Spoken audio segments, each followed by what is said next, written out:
दुनिया के सबसे प्रदूषित शहर बने दिल्ली के जानलेवा प्रदूषण पर चिंता जताते हुए सुप्रीम कोर्ट ने उसे लोगों के स्वास्थ्य के लिए खतरा बताया और राज्य सरकारों को लताड़ते हुए कहा कि एक दूसरे पर दोषारोपण बंद कर पराली जलाने पर तत्काल रोक लगाएं। दिल्ली में बढ़ते प्रदूषण का संज्ञान सुप्रीम कोर्ट ने वकील महेश चंद्र मेहता की 1986 की जनहित याचिका के बाद से लेना शुरू किया था। उसके बाद 1991 से आज तक सुप्रीम कोर्ट ने सरकारों को ईंट के भट्ठों पर रोक लगाने, बसों और ऑटो रिक्शा को डीजल की जगह गैस से चलाने और दिन के समय मालवाहक ट्रकों का प्रवेश रोकने जैसे कदम उठाने के लिए विवश किया, जिनसे वायु प्रदूषण से कुछ साल राहत मिलने के बावजूद वह निरंतर बढ़ता गया।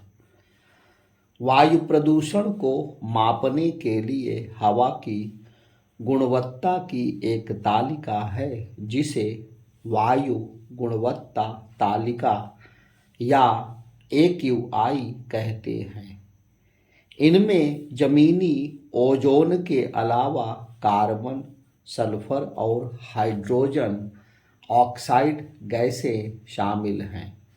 पांचवें प्रदूषक तत्व वे घातक कण हैं जो हमारे बालों से भी 5 से 28 गुना महीन होने के कारण नग्न आँख से नजर नहीं आते।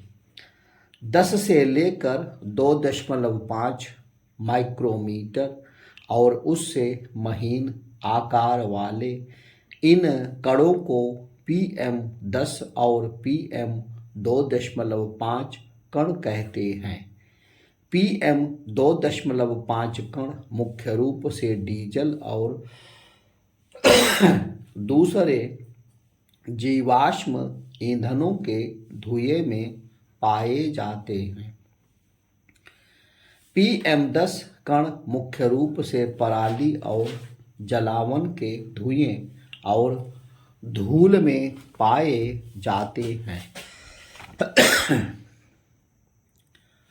प्रदूषण के जहरीले कण जितने महीन होते हैं उतने ही अधिक घातक माने जाते हैं, क्योंकि वे नाक और सांस की नली में छने बिना सीधे फेफड़ों के भीतर पहुंचकर खून में घुल सकते हैं। इनसे दूषित हवा में लंबे समय तक सांस लेने से फेफड़े की बीमारियों के अलावा कैंसर और हृदय रोग जैसी बीमारियां भी हो सकती हैं। बच्चों के लिए ये विशेष रूप से घातक हैं। विश्व स्वास्थ्य संगठन के अनुसार हवा में PM2.5 कणों की सुरक्षित मात्रा 5 माइक्रोग्राम प्रति वर्ग मीटर है, पर हाल में दिल्ली के आनंद विहार में PM2.5 का औसत घनत्व 290 प्रति वर्ग मीटर था, जो विश्व स्वास्थ्य संगठन की सुरक्षित सीमा से 58 गुना ज़्यादा होने के कारण अत्यंत घातक है।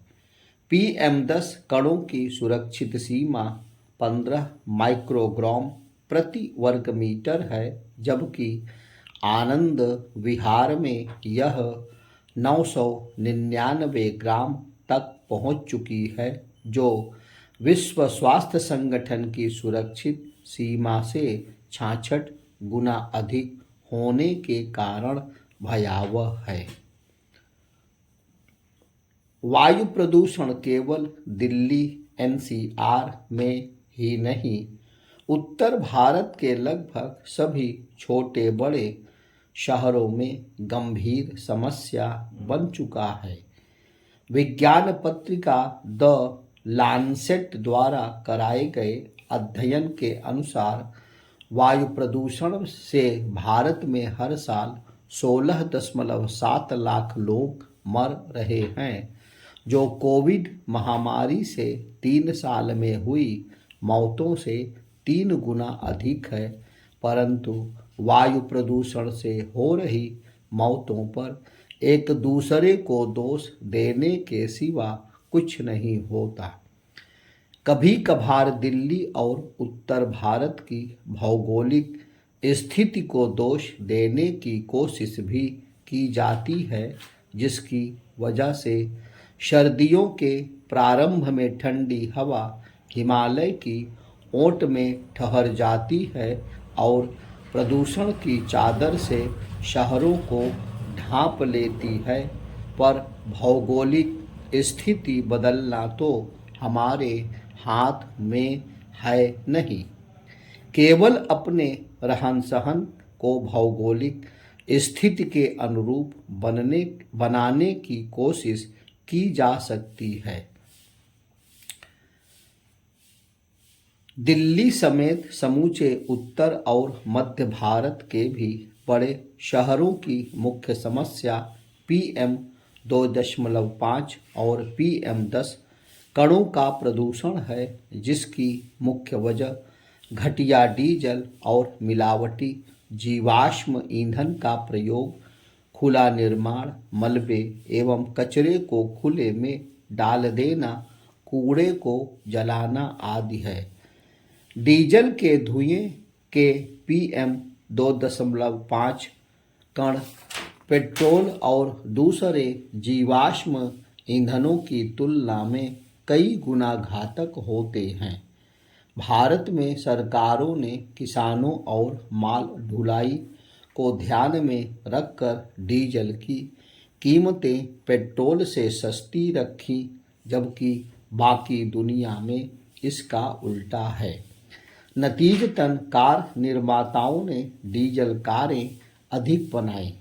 ऊपर से बिजली की कटौती के समय पंखे AC चलाने के लिए डीजल के जनरेटरों का प्रयोग बढ़ा।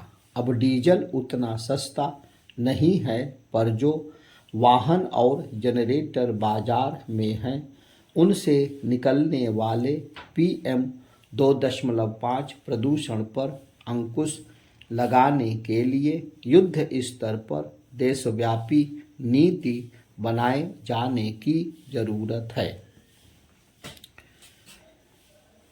वाहनों की बढ़ती संख्या को देखते हुए दिल्ली जैसे शहरों में उनका तेजी से बिजलीकरण करने की घड़ी आ गई है। इसकी शुरुआत सरकारी और दूतावासों के वाहनों से होनी चाहिए। बिजली बनाने के लिए सिंगरौली जैसे क्षेत्रों का दम कोयले के धुएं से घोंटने की जगह सौर ऊर्जा का विकास होना चाहिए। वोट लेने के लिए लोगों को कोयले से बनी दमघोंटू बिजली मुफ्त देने की जगह सौर पैनल लगाने के लिए सब्सिडी देनी चाहिए, जिनसे बनने वाली बिजली के बराबर बिजली मुफ्त दी जा सकती है। इससे वातावरण भी बेहतर होगा और वोट भी मिलेंगे। इसके अलावा शहरों के हर बस स्टैंड, रेलवे स्टेशन, हवाई अड्डे और स्टेडियम को सौर ऊर्जा चालित करने की जरूरत है। पराली जलाने से रोकने के लिए दिल्ली के आसपास के राज्यों में दलहन तिलहन का खरीद मूल्य बढ़ाकर धान की खरीद कम कर देनी चाहिए। इससे वे लाखों करोड़ रुपए बचेंगे जो हर साल खाद्य तेल के आयात पर खर्च हो रहे हैं। साथ ही धान की सिंचाई से खारी होती जा रही जमीन की गुणवत्ता भी बढ़ेगी। किसानों को यह समझाने की भी जरूरत है कि जितना पैसा वे पराली जलाकर बचाते हैं उससे ज़्यादा पैसा वे पराली की गैसों से हो रहे जलवायु परिवर्तन से होने वाली बेमौसम की बारिश और सूखे की मार से खो रहे हैं। यह ऐसा जुआ है जिसमें किसान ही नहीं सबकी हार तय है। जितना पैसा लोग प्रदूषणकारी कामों जैसे डीजल, मिलावटी तेल और पराली जलाकर और पुराने वाहन निर्माण और खुदाई में धूल धक्कड़ फैलाकर बचाते हैं, उससे कई गुना उन्हें जहरीली हवा से हो रहे रोगों के इलाज पर खर्च करना पड़ता है। अपने प्रचार के पोस्टरों से शहरों को रंगने की जगह प्रदूषण और मौसम तथा प्रदूषण और स्वास्थ्य के बीच के संबंधों को समझाने और लोगों को जागरूक बनाकर उनका सहयोग लेने की ज़रूरत है, क्योंकि उसके बिना कोई सुधार नहीं हो सकता।